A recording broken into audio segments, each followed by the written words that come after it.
Untuk lahan yang tersisa itu berdasarkan website yang kami baca, kalau masih ada sekitar kurang lebih 3 hektar untuk pembangunan kawasan industri di dekat Pelabuhan Kijing, dan mereka menyediakan itu sekitar kurang lebih 5 hektar. Nah, kan ada pabrik yang ada nih, jadi kemarin kami baca, jadi masih ada tersisa kurang lebih 3 hektar. Untuk pembuktiannya itu kalau di Google Map itu masih belum ada. Yang kami dapatkan masih lahan-lahan kosong gitu, Bu.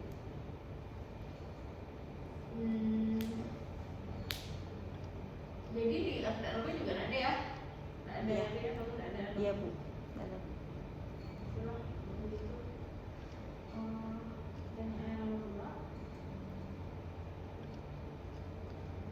Jelaskan mengapa Anda memilih proses dehidrasi gliserol daripada 2 proses yang lainnya. Nah, jelaskan itu secara lengkap ya, ya. Jadi dari bahan baku,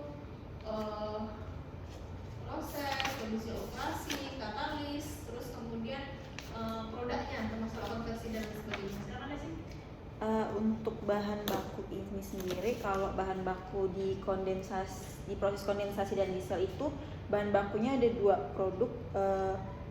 Kalau untuk di kondensasi itu ada asetaldehyde dan formaldehid. Nah, terus kalau diesel itu ada propilen dan udara. Nah, kalau untuk di untuk dehidrasi itu dia cuma memerlukan gliserol saja. Nah, untuk kalau produk di proses kondensasi itu dia ada produk samping dan sel juga ada produk samping. Nah, kalau di dehidrasi kelebihannya itu produk sampingnya hanya berupa air. Nah, untuk konversinya sendiri yang paling tinggi itu adalah proses di dehidrasi sekitar 80% sampai 88%. Nah, untuk di konversi di kondensasi dan diesel itu dia tuh di bawah 60%. Kalau untuk kondisi operasinya proses kondensasi dan proses sel itu kondisi operasinya tinggi di atas 400 derajat Celcius. Nah, kalau di dehidrasi itu lumayan rendah, itu sekitar 250 sampai 330 derajat Celcius. Kalau katalisnya? Untuk Penjelasan? Belum. Untuk katalisnya itu kalau di katalis yang dikondensasi itu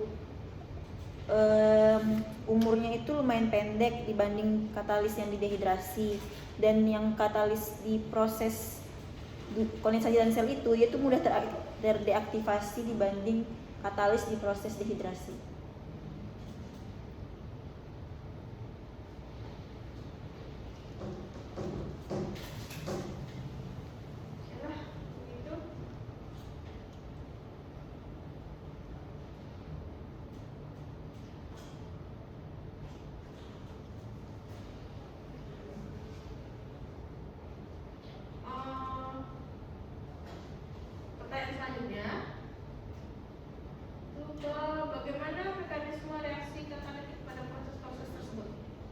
Proses dehidrasi. Kalau mekanisme katalitik di dehidrasi itu reaksinya itu berlangsung secara isotermal dengan kondisi operasi 300 derajat Celcius, suhu masuk 300 dan suhu keluar juga 300. Reaksi berlangsung ke arah produk, kemudian untuk kondisi dan reaksi berlangsung secara endotermis, yaitu jadi membutuhkan panas dan kondisi operasi juga tinggi. Untuk temperaturnya sendiri kan 300, kalau di bawah 300 itu dia akan mempengaruhi laju reaksinya. Nah, kalau di atas 300 dia dapat merusak katalis itu sendiri. Karena katalis kita kan di sini dia aktif itu di suhu 300 derajat Celcius, dan untuk masa aktif katalisnya itu sekitar 12 sampai 15 bulan. Untuk hasil reaksi ini berupa akloin dan air dan sedikit gliserol.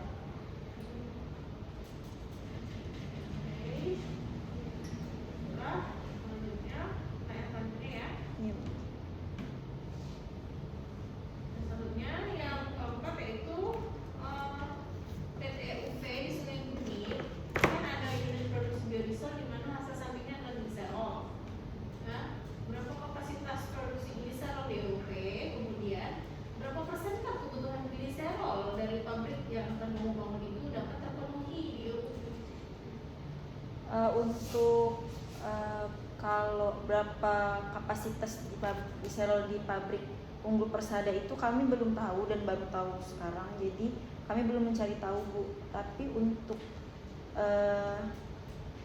berapa persen kebutuhan di serol yang kami butuhkan juga belum tahu. Nah kalau untuk kebutuhan, kalau di Batam itu kan mencukupi untuk kami ambil dan kemurniannya juga sesuai dengan yang kami inginkan.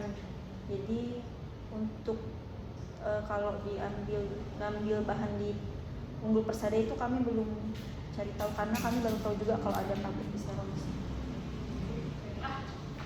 Nah, selanjutnya ya. Jelaskan proses pemisahan yang terjadi pada mineral destilasi. Ya. Sampai ke jelaskan juga kenapa kamu ambil stage yang 9 penjelasan secara lengkap ya. Yang tadi. Apa yang tadi lah? Untuk pemisahan melalui destilasi, sebelumnya keluaran dari dekanter itu berupa acrolein dan air. Nah, untuk pemisahannya sebelum masuk di dalam menara destilasi, kondisi fase dari acrolein dan air itu berupa liquid dan masuk di stage 9. Liquid yang masuk akan mengalir melalui tray-tray yang ada di menara destilasi yang terdiri dari 15 tray. Nah, nanti karena pemisahan melalui destilasi itu berdasarkan titik didih, sedangkan acrolein itu titik didihnya sekitar 52,6 derajat Celcius, otomatis acrolein akan menguap ke atas. Nah, produk yang kita inginkan itu akan berada pada top produk, sedangkan yang di bottom produk itu adalah air. Nah, nanti reboiler sendiri akan memanaskan dan acrolein akan menguap melalui lubang-lubang yang ada dalam tray. Nah, kemudian keluaran uap tersebut akan mengalir ke kondensor yang akan nanti mengubah fase acrolein tersebut. Nah, kenapa masuk di tray 9 itu karena kalau dilihat dari titik didih acrolein itu 52,6 dibandingkan dengan air yang itu 100 derajat. Kalau dia masuk di tray yang bawah itu tuh itu tidak efisien, karena sebaiknya dia tuh masuk di tray yang agak atas, karena titik didih acrolein itu sendiri yang lebih rendah daripada air, karena produk kita kan produknya berada di atas top produk. Oke, baiklah. Udah, ada yang mau tambah lagi? Tidak ada. Oke, kalau itu silakan berikan untuk Pak Syarul. Oke, baik, terima kasih Pak Syarul. Maaf jika ada salah kata dari saya dan Kolia. Saya tutup sidang ini.